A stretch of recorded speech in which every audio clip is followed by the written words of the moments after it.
Hi everyone, Brighton Ajax 2-0. We lost at Brighton. Very interesting game, to be honest. Of course, we're disappointed about the result, Luke, right? Um, I have a few questions for you. And there are people already commenting. Some people are really depressed and negative, and they're worried, because this is already the eighth game that we haven't won. Let me give it to you. How did you see that match unfold? Man, where do I start? It's a weird game because we were we were better but poor still, right? And when I mean better, I mean we looked better defensively. There was no spaces really for them to play into in the first half. Only really in the second half when we started trying to be more attacking, they started finding gaps. Right, it's natural that happens in football.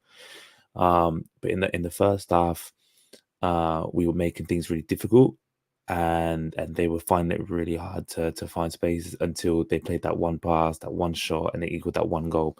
And then as soon as that you can see that one goal, you're then chasing the game for the rest of the game, right? So then you automatically have to try and start attacking. The more spaces open up, and then that's it. Then it becomes two, and then that's the game.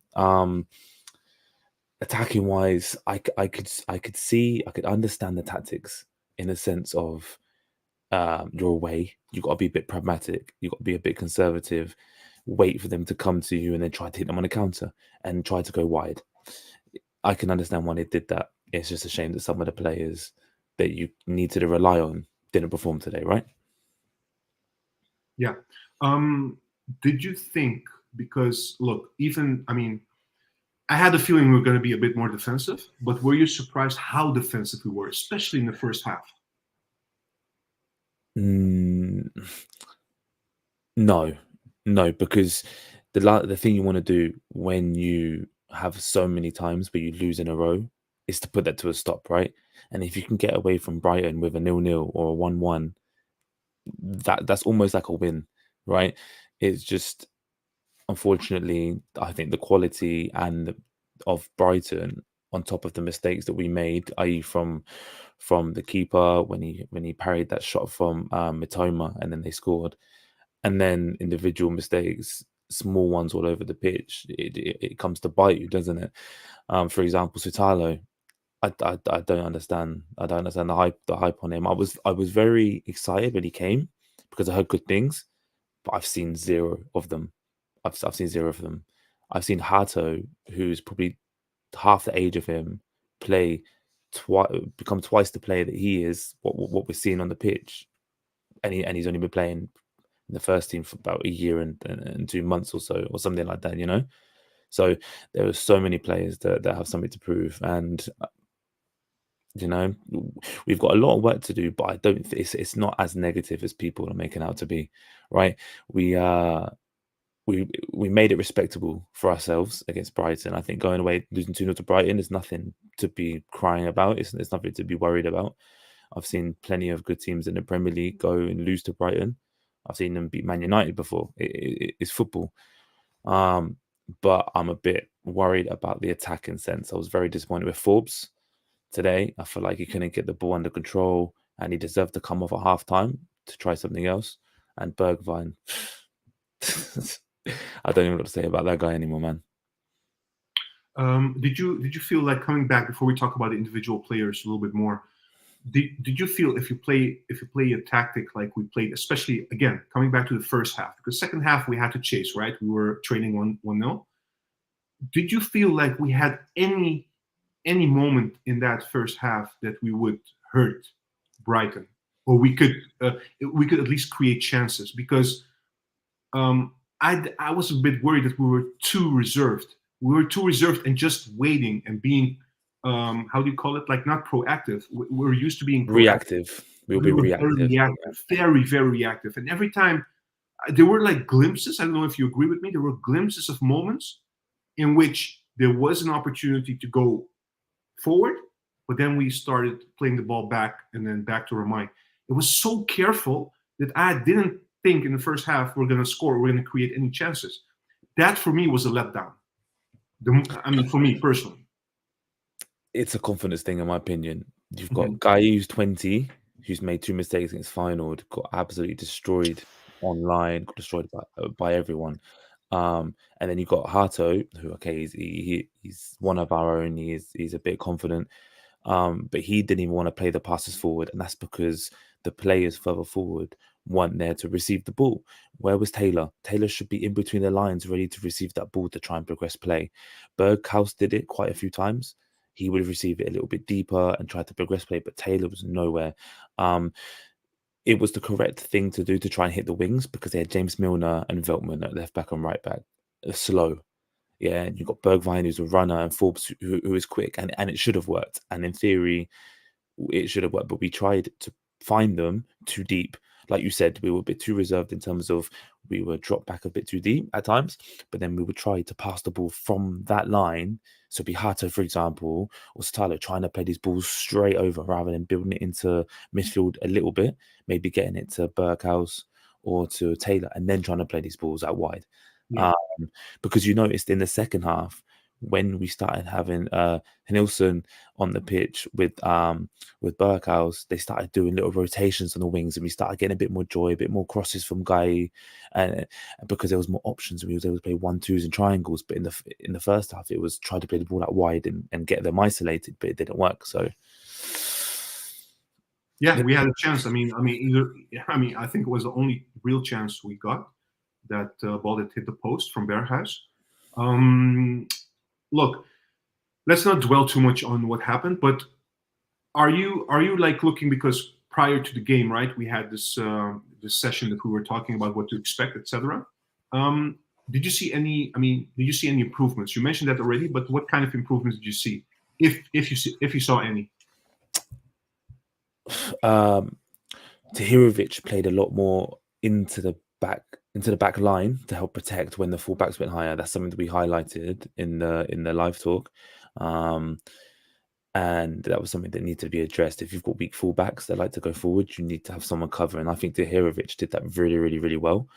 And we was able to have 2 more defensive options in terms of Taylor and whoever, and Berghaus, who played midfield, was able to shield a little bit in front, so there was a little bit of cover for Tahirovic in that position when he dropped deeper. I saw, we were combative, and I really feel like defensively we put the effort in. You could see the effort was there. It's not like, we've gone out and lost 2-0 and we didn't do anything. We put an effort in to try and win the ball. We just was not proactive with the ball enough. It was, like you said, it was more reactive, get the ball and then try to attack, rather than the second half when we were a bit more proactive. There was a little sequence where we got put under pressure and we was able to play through their press, and it was really, really, really good, albeit for the final ball, I think, from Taylor went behind Berghaus. But you can see the difference in confidence as well, especially with the personnel on the pitch. When we started bringing on the young players, we looked a lot more lively, a lot more fluid. Nilsson and Gotts, they come on, they were trying doing the little bits of their own little magic on the game, but unfortunately 2-3 young players aren't going to be able to get anything if the rest of them can't perform, right? Yeah, absolutely. Look, one player we haven't even talked about on this channel yet, because we haven't seen much of him, but now we saw him, like vividly. Romain, who had a lot of touches basically today. What do you think of him? What's your impression of him as a goalkeeper? Are you satisfied with him? And regarding those 2 goals, do you feel like he could have done more, or is he not to blame for this? I'm very impressed with his distribution. A gripe with me is when goalkeepers don't play to the 6, the central defensive player, the midfielder. When they go left and right all the time, okay. And he was confident enough to play into the 6 a lot of the time, even to break. If the 2 strikers are pressing like this, he was able to play between them and break that line, that press from the strikers. Okay, his goalkeeping, it's questionable. But obviously it's his first game, so sometimes you can let these things slide. You do feel he could have done more on both occasions? With not the second one, the first one, he parried it back into the middle. He saved it back into the middle. I'm not a goalkeeper, obviously, but I know you don't just try to save it and then let it go back into the middle for someone else to tap in. The second one, I don't think he's really to blame because the shot went through Sutala's legs. Yeah. So there's not much he can do in terms of reaction, because another time that could hit Sutala's legs and go out for a corner. So he's had to try and react to it. Overall, for his first game, I wouldn't say pleased, but I was comfortable knowing that if he has to play the next game, you know, he's going to be able to keep the ball moving around the back and hopefully have more confidence to play more passes into Tahirovic or Voss, whoever plays at the 6, and progress the ball. Let me go through the comments quickly, and then I'll ask you a few questions later, if that's okay. Yeah. Some people, like, again, you're seeing a lot of like different reactions. Of course, nobody likes to lose, right? And I'm disappointed as well. You're disappointed. So we should focus on the relegation battle this season. We're not going to be fifth or get the 5th place. It's a relegation team. If you want to react to something, just go ahead, right? So let me know. Brian is saying, he has basically 2 comments. This is the first part. It wasn't good, but I'm positive for the matches after PSV. I've seen some changes. At least that's something. Maduro has only 1 day to turn around the misery of the past few months. And then he's also adding to that, that's impossible. I'm not negative about what's to come. And then Red Butler is saying, it does feel like there were some positive changes, so I'm not happy with how the result went, but I have hope for a turnaround.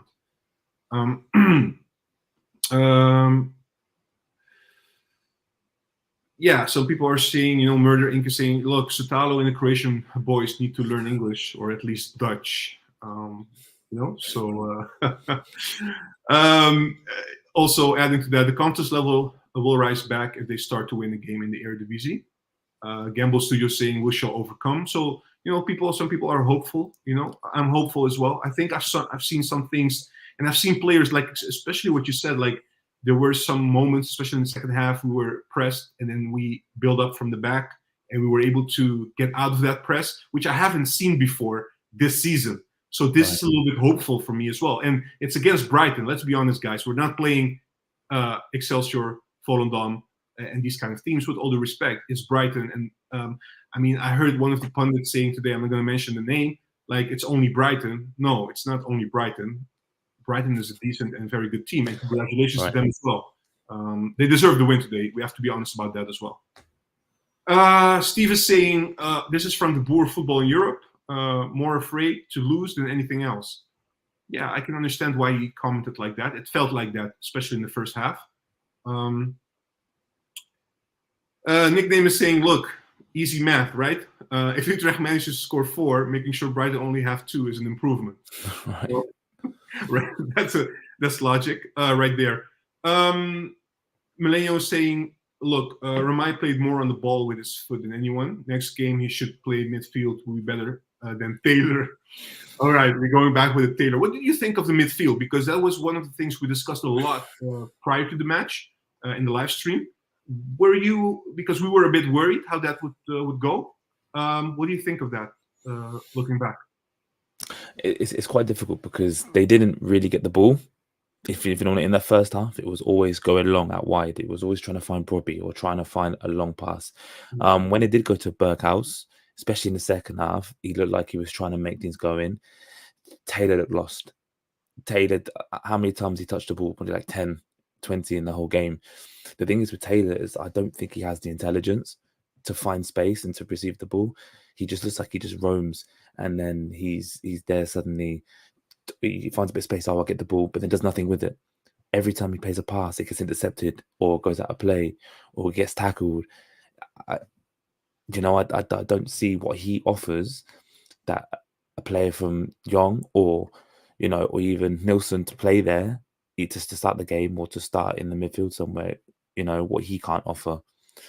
Do you know what I mean? It's you've played so many seasons. He's played a couple of seasons now, and he plays so many minutes. And like we said in the live talk, there isn't any improvement. And we just saw that again today. No shots. There's nothing. There's no progressive play passes. I don't know what he offers, to be honest. Let me ask you a question, right? I want to move to the next game we're playing on Sunday. So we have PSV coming up. Look, Ajax fans usually don't like us to be, how do you call it, like changing a lot and reacting to the opponent, like what we did today to Brighton. You could argue it's necessary because of what we've been through and the changes, and Maduro just coming in and not having enough time to change things around. So we adapted our style, we adapted everything, went overboard with how we usually want to play to adapt to Brighton, because we respected Brighton a lot in terms of how good they can play football. Surely, if we go into the weekend against PSV, we're not going to do the same, right? I mean, I don't know what you expect, but I don't expect us to be this conservative going into that match. What do you think? I expect to go to how Ajax play. I don't expect to play that way. Listen, today we played defensively because we want to try and draw them for a counter attack, but at the same time, I don't want to see that kind of football again because it was poor. There was no, we didn't offer anything in terms of an attacking outlet. Bobby kept trying to hold the ball, didn't offer anything else. The wide players were poor. Nothing went right for us going forward apart from that shot from Berghaus at the post and then the header from Tahirovic. There was like in the first half from a corner that was hopeless. There was nothing, no shots on target. We can't play that way again, especially at PSV. If we play like that against PSV, I think it will be like 4 or 5. I really do think so because they're hot right now. They're hot. They scored 20 goals, I believe. So, do you think PSV is a better side than Brighton? No, not at all. However, I don't expect. I think someone like Gay would get exploited more by Noah Lang than Mitoma. Yeah, but Lang is injured, right? So okay, but about Lozano, yeah, okay, fine. But the wingers, because with Brighton, they're very specific. They're very specific. They're very, things need to happen for certain other things to happen in the team. Yeah. Peter Bosch's team, gung ho, they just attack. So they'll hit that wing 4 or 5 times, knowing Guy, for example, is going to be vulnerable. Because let's be real, today he was good. He was the best I've seen him play, but still he got beat plenty of times by Mitoma, even though he was able to win the ball back a few times as well. And there were times where he tried to head it back to the goalkeeper and it almost went wrong again. So he's a bit shaky. So I think PSV will look at him, for example, and try and target that side. So if we play like that, we'll concede more than 4, no doubt. All right, but we're not gonna. I mean, I hope not. I don't want to. I hope we go back to trying to dominate it and trying to be proactive rather than reactive. Yeah. Yeah. Any last words you have about the match, or maybe going into PSV, or maybe about Maduro, or maybe about, even though we lost, do you feel like these players can get some sort of confidence out of this match? I know it sounds weird, but I have to ask this question. Do you think the players now in the dressing room are thinking, you know what, of course there is disappointment, but hey, there are things, like as a coach, can Maduro tell them something positive about today? Absolutely. Okay. Because it's Brighton. And you have to respect the fact that they are good. You've gone away and you've only conceded twice. Like one of the comments was, we conceded 4 against UTEC. If that's not an improvement, then I don't know what it is. Defensively, an improvement, absolutely. The spaces are smaller. Offensively, I see no improvement. So that's something that they obviously, he's only had so many days with them himself to put his ideas across. So we'll have to wait and see. But hopefully, for the next few days leading up to PSV, there'll be some offensive training and things like that, and then he can get more ideas across, and we'll see a difference. Yeah, let's hope so. Thank you so much, Luke. Thank you everybody for tuning in. Again, very disappointing with the result. Guys, let's stick together and hope for the best. There are some glimpses of hope. Maduro is doing the best he can. The players are doing the best they can. And I feel like we shouldn't be thinking too badly going into the PSV game. There is something we can get out of it, in my opinion. Maybe I'm too optimistic. Who knows? We'll see on Sunday. For now, everybody, take care. And Luke, once more, thank you for joining today. Bye, guys. Pleasure.